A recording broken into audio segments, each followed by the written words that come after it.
A Igreja de Jesus Cristo dos Santos dos Últimos Dias apresenta A Igreja no Mundo, outubro de 2018. A seguir, membros dos 12 se reúnem com jovens da igreja e, em alguns casos, até falam no idioma deles. Fortalecer vínculos. Líderes da igreja se reúnem com representantes da NAACP e encontram mais coisas em comum. Mas antes, o presidente Russell M. Nelson se reúne com membros e amigos da igreja do mundo inteiro.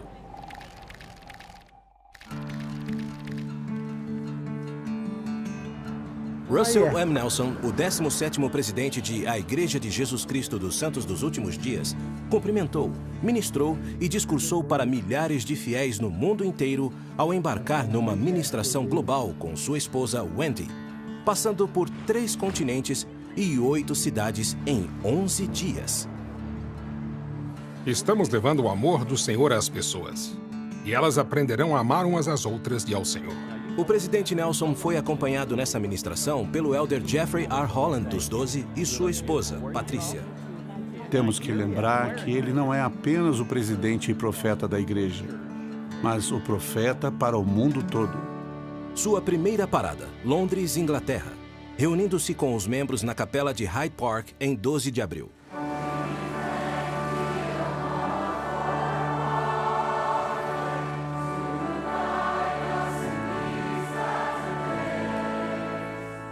Jesus é nosso advogado junto ao Pai, o que significa que Ele vai falar em nosso favor quando precisarmos de um advogado. Foi uma experiência extraordinária. Senti como se estivesse flutuando. Não tenho palavras, foi maravilhoso. Continuando a viagem 2 dias depois com o elder Holland, o presidente Nelson foi para a Terra Santa, onde falou para membros e amigos da igreja no centro de Jerusalém da Universidade Brigham Young. Sinto-me honrado por estar entre os muitos que ensinam e testificam sobre o Senhor Jesus Cristo. Ele é o Filho de Deus, nosso Redentor, nosso Deus, nosso Rei.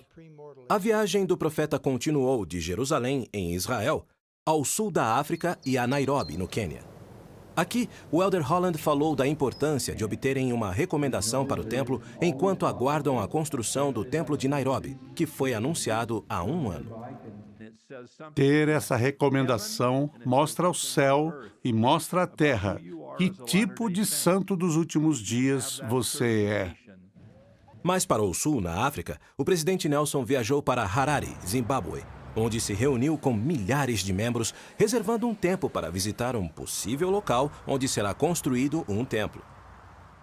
De Zimbábue, o presidente Nelson fez sua 5ª visita nessa jornada mundial em Bengaluru, na Índia.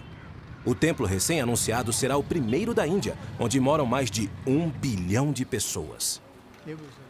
Para mim, foi emocionante receber a inspiração de que eu deveria anunciar um templo aqui na Índia. Com 1 semana nesta ministração mundial, o presidente Nelson levou a alegria e a expectativa da construção de um templo para Bangkok, Tailândia. Como anunciado, essa cidade do sudeste da Ásia terá seu próprio templo. Vamos construí-lo o mais rápido que pudermos. Mas cabe a vocês se prepararem para poderem entrar no templo. Em 21 de abril, um número recorde de pessoas se reuniu em Hong Kong, quando o presidente Nelson e o elder Holland se reuniram com milhares vindos da China, Filipinas e de outras partes da Ásia. Atravessando o Pacífico, a ministração mundial do presidente Nelson encerrou sua jornada no campus da BYU Havaí, na ilha de Oahu. Não permitimos jet lag. Sempre de bom humor, o presidente Nelson falou para os membros que representavam uma ampla gama de nacionalidades e foram morar nessas ilhas. Nossa mensagem para vocês hoje é a mesma que transmitimos a outros. Que Deus vive, que Jesus é o Cristo e que esta é sua igreja. Seremos eternamente gratos ao casal Nelson por esse convite para acompanhá-los. Eu sempre sinto o Espírito do Senhor aqui em Laie. Posso testemunhar em qualquer nação da Terra que sei que o presidente Russell Mariam Nelson foi chamado por Deus para ser o profeta vivo do Senhor na terra nos dias de hoje.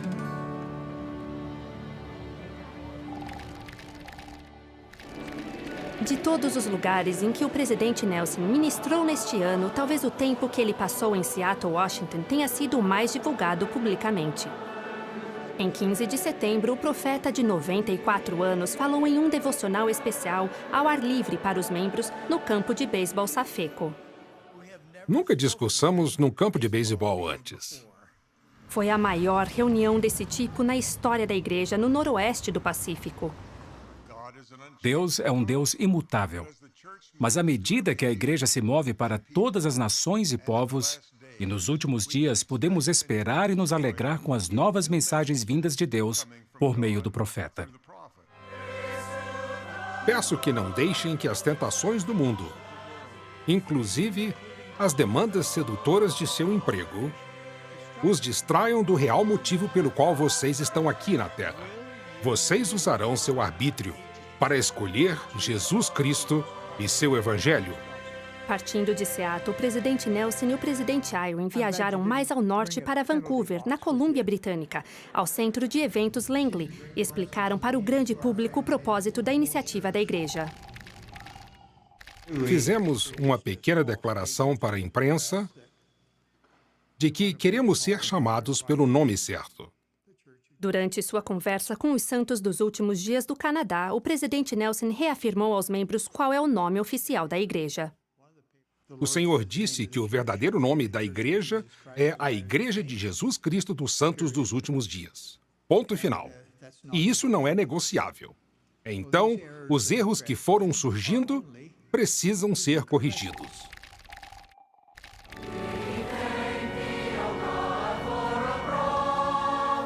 Pela segunda vez na história da igreja, um presidente da Igreja de Jesus Cristo dos Santos dos Últimos Dias participou de uma transmissão mundial para os jovens. Aconteceu perante 20 mil rapazes e moças e seus líderes no centro de conferências em Salt Lake City. Os convido a se prepararem fazendo coisas que mudarão vocês e ajudarão a mudar o mundo. Meu primeiro convite é: reduzam a constante dependência das mídias sociais, ficando longe delas por 7 dias, como um jejum. Por 3 semanas, façam um sacrifício semanal de tempo para o Senhor.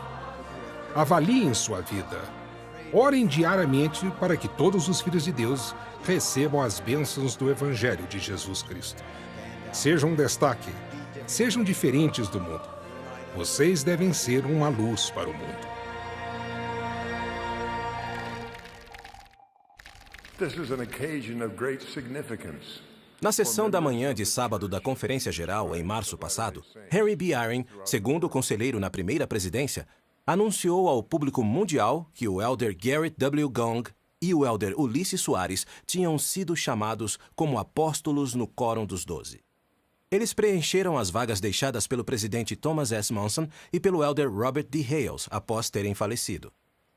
Sentimento extraordinário que me veio ao coração foi o de me sentir realmente humilde perante o Senhor. É um grande privilégio servir na igreja, em qualquer lugar onde tenhamos o prazer e a bênção de fazê-lo.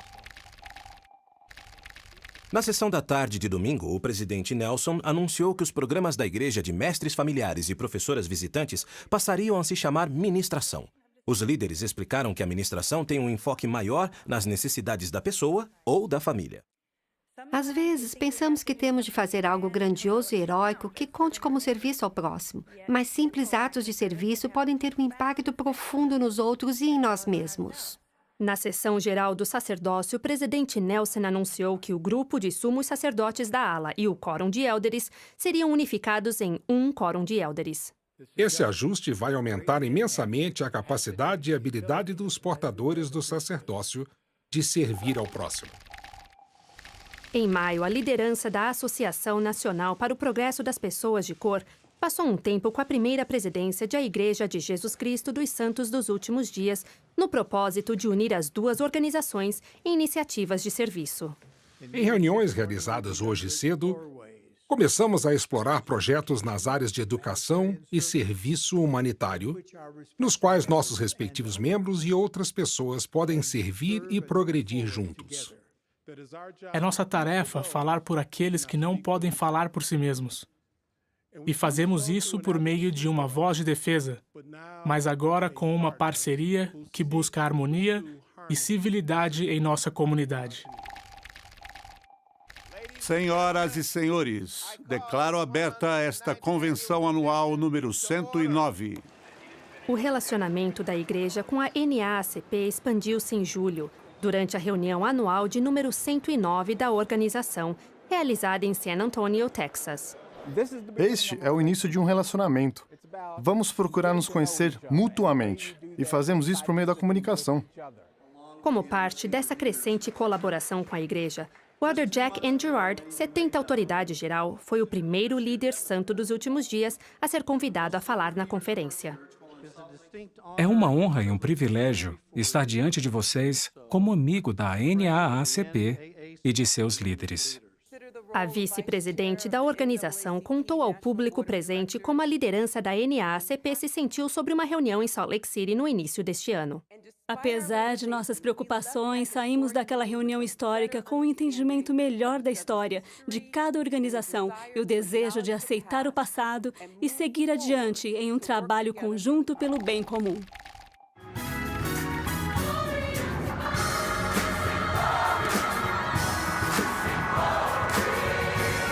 O centro de conferência se iluminou no início de junho, quando membros da Igreja do mundo inteiro comemoraram a revelação de 1978, que deu acesso às bênçãos do sacerdócio e do templo a todos os filhos de Deus.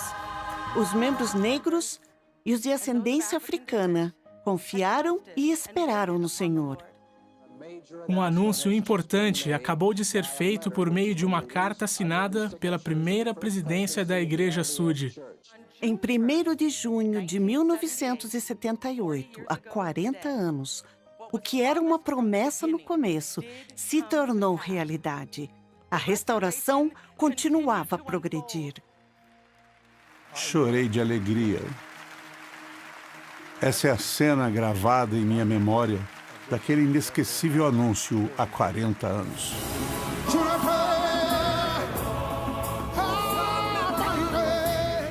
À medida que olhamos para o futuro, um dos efeitos mais importantes da revelação sobre o sacerdócio é o chamado divino para abandonar atitudes preconceituosas contra quaisquer grupos dos filhos de Deus.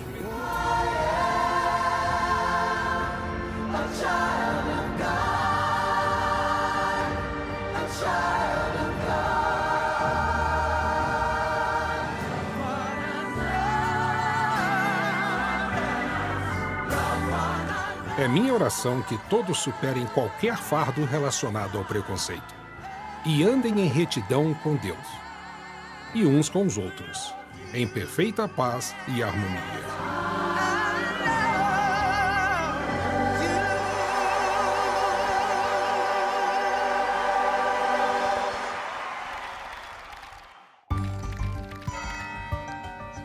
A seguir, um apóstolo fala aos jovens da igreja a partir dos locais sagrados de Nauvoo e responde às suas perguntas sobre a história da igreja.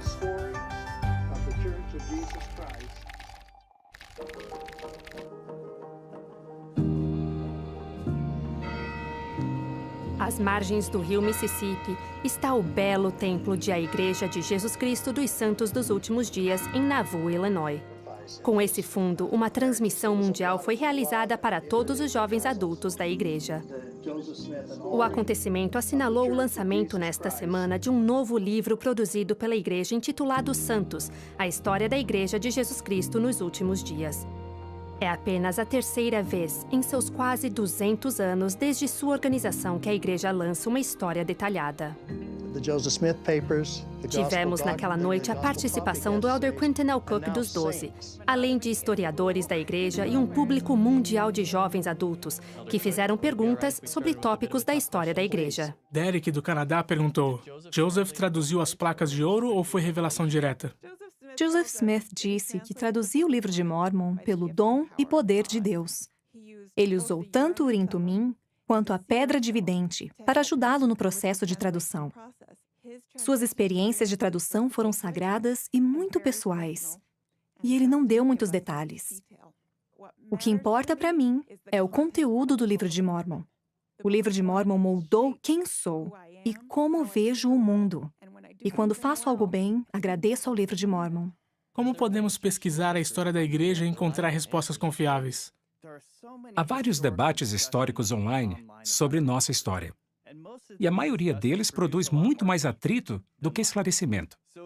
Portanto, se sua fonte de informações inclui muitos emojis e pontos de exclamação, vamos começar a procurar em outro lugar.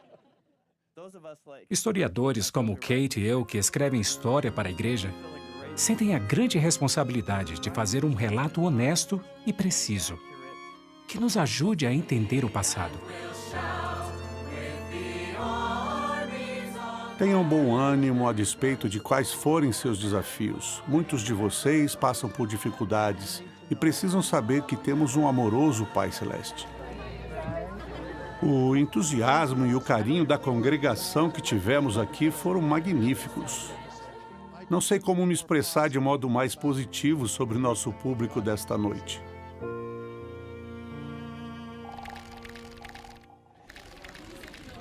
Estes adolescentes de Osaka, Japão, estavam esperando este dia há muito tempo. Estou muito feliz porque este evento será uma das melhores experiências da minha vida. A visita de um apóstolo de a Igreja de Jesus Cristo dos Santos dos Últimos Dias. E este fala o idioma deles. O elder Gary Stevenson e sua esposa Lisa estiveram no cara a cara especial com o elder Kazuhiko Yamashita, dos 70, e sua esposa Tazuko. Este evento foi transmitido para os jovens da igreja de todo o Japão em japonês. Este cara a cara permitiu que os jovens fizessem perguntas sobre casamento, tecnologia e o equilíbrio de nosso tempo. Deus é nosso amoroso Pai Celestial. E Ele ama cada um de vocês.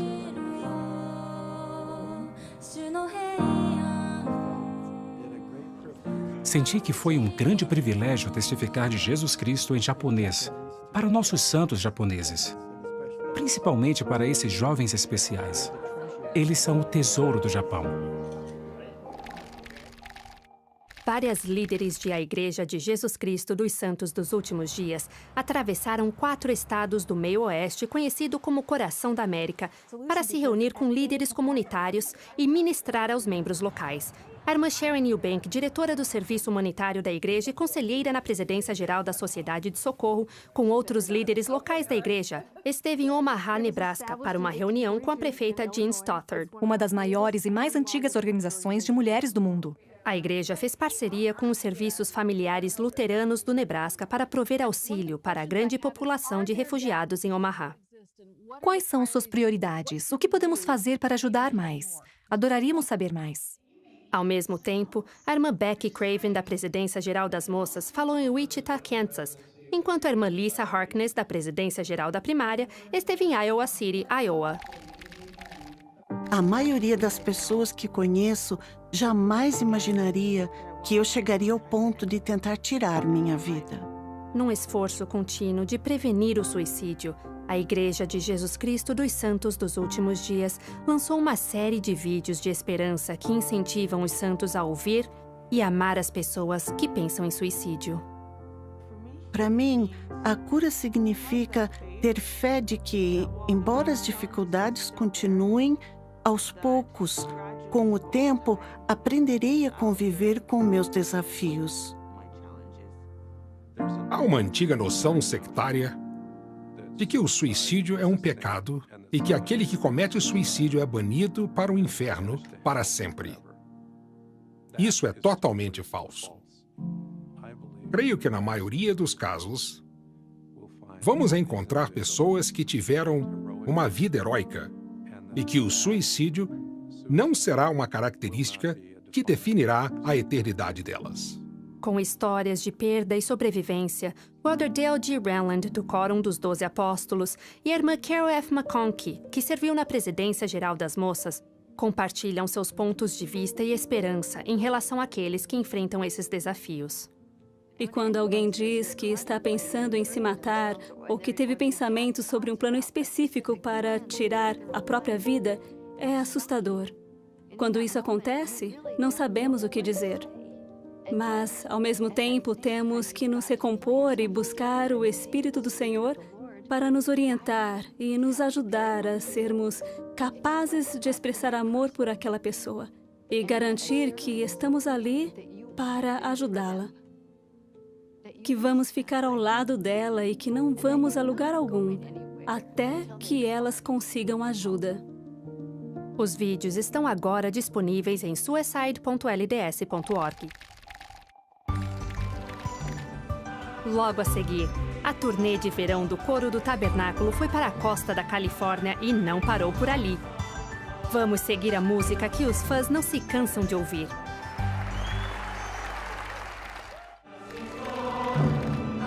Os membros do Coro do Tabernáculo Mórmon e da Orquestra da Praça do Templo fizeram uma turnê por 7 cidades ao longo da costa ocidental. Terminaram sua visita à Califórnia no final de junho, com um concerto no Parque Ronert, uma das 3 apresentações na área da Baía de São Francisco. O coro e a orquestra de 365 voluntários, conhecido como Coro da América, levaram uma mensagem de esperança às comunidades do norte da Califórnia, fortemente assoladas por incêndios em outubro do ano passado. Quando estamos em turnê, uma das coisas mais importantes para nós é levar alegria, consolo e esperança.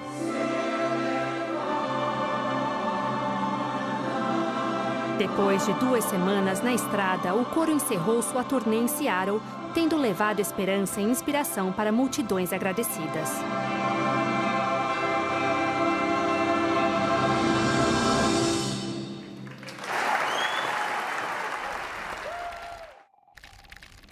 No norte das Filipinas, o super tufão Manhut, com ventos de mais de 240 km por hora, também atingiu Hong Kong, sendo o pior tufão registrado no mundo a atingir esse território em 2018. Os membros da igreja e os missionários imediatamente ajudaram a limpar e distribuir alimentos e suprimentos essenciais. No sudeste dos Estados Unidos, o furacão Florence trouxe ventos destrutivos às Carolinas, com uma inundação catastrófica. Estamos esperando a água baixar um pouco mais. Está bem alta ainda. E não conseguimos entrar em casa para fazer qualquer coisa. Um exército de voluntários santos dos últimos dias ajudou a limpar e fornecer mais alimentos e suprimentos. É claro que as famílias da ala se reúnem, mas também temos nossa família da estaca, nossa comunidade da estaca que se une. Temos pessoas aqui que não são membros da nossa igreja e que estão ajudando a descarregar o caminhão. Estamos ajudando o corpo de bombeiros aqui. E o conjunto, todas essas coisas, nos ajudarão a voltar à vida normal. Todo ano, o Departamento de Ajuda Humanitária da Igreja provê suprimentos para inúmeras pessoas vítimas de desastres ao redor do mundo. Mas levar essa ajuda a quem precisa é apenas o começo. Voluntários santos dos últimos dias distribuem água e alimento e oferecem serviço e consolo àqueles da comunidade afetados pelo desastre. And keep me abreast. I will. If you need a different place to stay or whatever. Temos agora o prazer de anunciar os planos de construir 7 novos templos. Veja a seguir. Novos anúncios de templos espalhados pelo mundo enquanto reformas estabelecem um novo padrão de engenharia com design duradouro.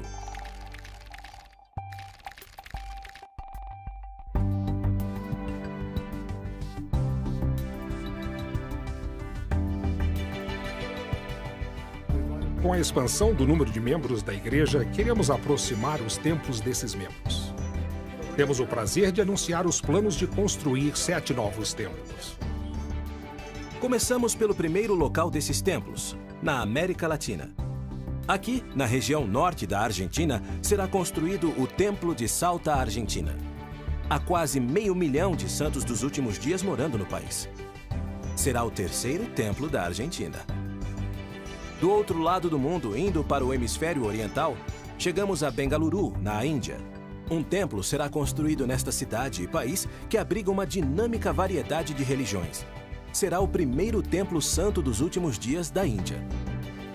Do Oceano Índico, atravessando o Pacífico, chegamos à América Central. A cidade é o país onde ficará o Templo de Manágua, Nicarágua. Esse será o primeiro templo da Nicarágua, um país com quase 100 mil santos dos últimos dias que com frequência viajam a países vizinhos para ir ao templo. Atravessando novamente o Pacífico até as Filipinas, a igreja construirá seu 5º templo nesse país em Cagayan de Oro. Cagayan de Oro é a 10ª cidade mais populosa das Filipinas, com 750 mil santos dos últimos dias morando por todo o país. Vamos agora em direção à América do Norte e às Montanhas do Oeste, onde estão sendo feitos planos para a construção do Templo de Layton, Utah, ao norte de Salt Lake City. Será o 19º Templo de Utah. O estado tem mais de 2 milhões de santos dos últimos dias. Para a costa do Atlântico, nos Estados Unidos, até Richmond, a capital da Virgínia, o templo a ser construído em Richmond será o primeiro do estado da Virgínia, que tem quase 100 mil santos dos últimos dias. Atravessando o Atlântico e a Europa até a Rússia, a igreja construirá um templo nesta célebre nação e será o primeiro na Rússia. A cidade ainda está por ser determinada. O templo de Houston, Texas, foi rededicado em 22 de abril por M. Russell Ballard, presidente interino do Quórum dos 12 Apóstolos. Trabalhadores, voluntários e membros religiosos da comunidade do Texas se uniram para limpar e reformar os pisos térreos do templo ao longo de 7 meses, depois dos efeitos devastadores e das inundações causadas pelo furacão Harvey em agosto de 2017. O templo de Jordan River, Utah, foi rededicado em 20 de maio por Henry B. Eyring, da primeira presidência. Num evento que antecedeu a rededicação, estima-se que 17 mil jovens e seus líderes caminharam até o templo de Jordan River num sábado chuvoso, percorrendo quase 10 quilômetros em reconhecimento simbólico dos pioneiros mormons que se sacrificaram para construir templos e de seu comprometimento de estarem prontos. O templo de Jordan River foi fechado recentemente por 2 anos, durante uma grande reforma e melhoria da infraestrutura. O Templo de Mesa, Arizona, é um dos mais antigos exemplos de construção de templos do século XX. Embora já tenha sido reformado antes, o templo fechou em maio para reformas internas e externas.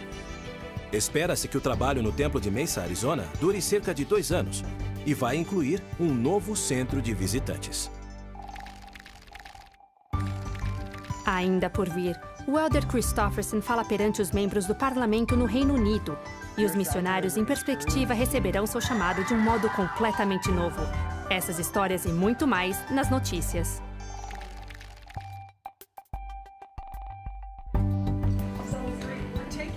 Algumas líderes gerais da Igreja de Jesus Cristo dos Santos dos Últimos Dias visitaram o Centro de Justiça Infantil em Salt Lake City em junho para entregar uma doação de $50 mil para ajudar as vítimas de abuso infantil e suas famílias. Reconhecemos que esse é um problema da sociedade que também afeta nossos membros. E queremos apoiar essas organizações maravilhosas que lidam com isso todos os dias. O Elder D. Todd Christofferson, dos 12, viajou até Londres e falou para os parlamentares de todos os partidos, ou APPG, sobre os imensos benefícios da liberdade religiosa, uma vez que a proteção à liberdade religiosa promove o Estado de Direito e incentiva virtudes cívicas como honestidade, compaixão e cidadania com o cumprimento da lei. O Elder Jeffrey R. Holland, do Quórum dos 12 Apóstolos, e a irmã Sharon Eubank, diretora dos Serviços Humanitários Santos dos Últimos Dias, foram convidados para o mais importante grupo de estudos internacional, na Chatham House, em Londres, Inglaterra. O Elder Holland conclamou organizações mundiais, governos e grupos religiosos a se lembrarem de que as necessidades físicas são apenas o ponto inicial no cuidado com os desabrigados. No passado, as instituições de caridade forneciam o muito necessário sustento financeiro, tratamento médico e outros cuidados físicos para uma multidão de vítimas refugiadas. Mas agora vemos que precisamos cuidar das necessidades espirituais e emocionais também. O presidente Russell M. Nelson e sua primeira esposa, Denzel, que faleceu em 2005, foram homenageados num jantar para o novo ocupante da Cátedra de Cirurgia Cardiotorácica na Universidade de Utah, onde o Dr. Nelson foi aluno e, mais tarde, atuou como cirurgião cardíaco. Tenho certeza de que o trabalho contínuo de pesquisa da Universidade de Utah trará créditos para esta excelente instituição. Um marco extraordinário foi alcançado por a Igreja de Jesus Cristo dos Santos dos Últimos Dias na África. A estaca Lagos Nigéria Ojodu foi organizada em junho, tornando-se a 100ª estaca da África Ocidental, cerca de 30 anos após ter sido criada a primeira estaca. Atividades e comemorações foram realizadas no decorrer de um mês antes da criação da mais recente estaca da Nigéria. Em julho, o elder Dieter F. Uchtdorf dos 12 viajou para a Alemanha, até a cidade de Berlim, para se reunir com a chanceler Angela Merkel. O elder Uchtdorf estava acompanhado do senador Orrin Hatch, de Utah. Enquanto reunidos, o elder Uchtdorf falou dos esforços da igreja para ajudar a Alemanha a cuidar dos refugiados. Ele e o senador Hatch também participaram da cerimônia de colocação de uma grinalda no Memorial do Holocausto, no antigo campo de concentração de Sachsenhausen e Oranienburg. Os santos dos últimos dias da Guatemala se sentem abraçados em meio à erupção do vulcão Fogo. Em agosto, a irmã Reina Burto, segunda conselheira na presidência geral da Sociedade de Socorro, e a irmã Lisa L. Harkness, primeira conselheira na presidência geral da primária, visitaram pessoas temporariamente abrigadas numa capela da igreja, na região de Escuintla. Desde setembro, todos os missionários de Utah e Idaho começaram a receber seus chamados por e-mail. Nossa primeira sister no Brasil abriu seu chamado em 3 horas, o que antes levaria mais de 3 semanas. No final do ano, o plano é expandir esse método a quase todos os países do mundo que tenham acesso confiável à internet. O elder Ronald A. Rasband é o arremessador. Como membro dos 12 representando a igreja, ele fez o primeiro lançamento cerimonial do jogo dos Los Angeles Angels em julho, quando esse clube de beisebol promoveu o evento Noite Mormon com os Angels. Quando voltarmos, um deslumbrante novo acabamento para um símbolo icônico do movimento americano para o Oeste. Talvez muitos não saibam como essa cidade deu refúgio aos santos dos últimos dias que iam atravessar as grandes planícies. Por meio século, o icônico Arco Memorial, ao lado do poderoso rio Mississippi em St. Louis, Missouri, simbolizou a histórica expansão do oeste dos Estados Unidos. Os visitantes podem subir ao topo do arco e contemplar uma vista magnífica. Mas é a jornada sob o arco, sim, no subsolo, que está chamando nova atenção. Terminados os anos de replanejamento e reforma, o Museu Gateway Arch foi agora reaberto. Estamos muito animados com nossa nova experiência no museu, que é algo que as pessoas vão gostar de ver, em muitos níveis diferentes.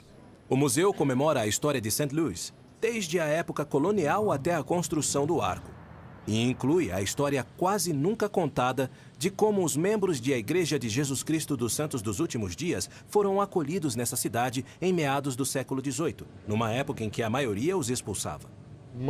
A maior parte do que eu sabia sobre a religião mormon e o Missouri era muito negativa. A ordem de extermínio, o governador Lilburn Boggs e a perseguição. Depois aprendi que isso não aconteceu aqui na parte leste do estado e que em St. Louis eles se tornaram parte da comunidade e não houve publicidade negativa contra eles.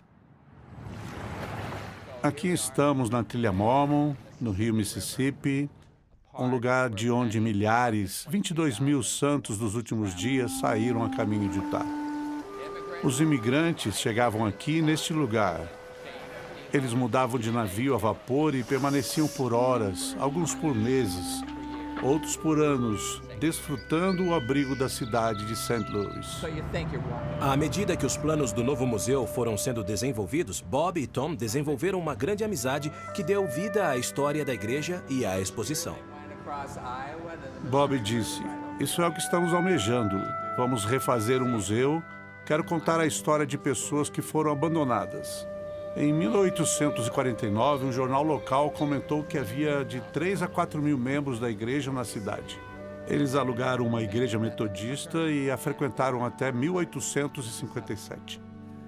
As várias exibições narram a complexa história da presença dos santos dos últimos dias em St. Louis, com a amostra de valiosos objetos. Queríamos telas bem grandes quando as pessoas entrassem no museu, com cenas espetaculares do oeste americano. E o Tom chegou e disse: posso falar com a igreja, temos nossos próprios equipamentos de filmagem. E nunca teríamos conseguido o número de coadjuvantes que tivemos, o número de carroções. Tudo funcionou muito bem. Como morador de St. Louis, fico feliz por ver a história da igreja finalmente ser contada e a importância de St. Louis. Para os santos dos últimos dias, o museu e o arco representarão por muito tempo seu legado em St. Louis, a proteção que receberam contra a perseguição e o reconhecimento da liberdade religiosa, a bondade de uma cidade e de seu povo que lhes deu refúgio.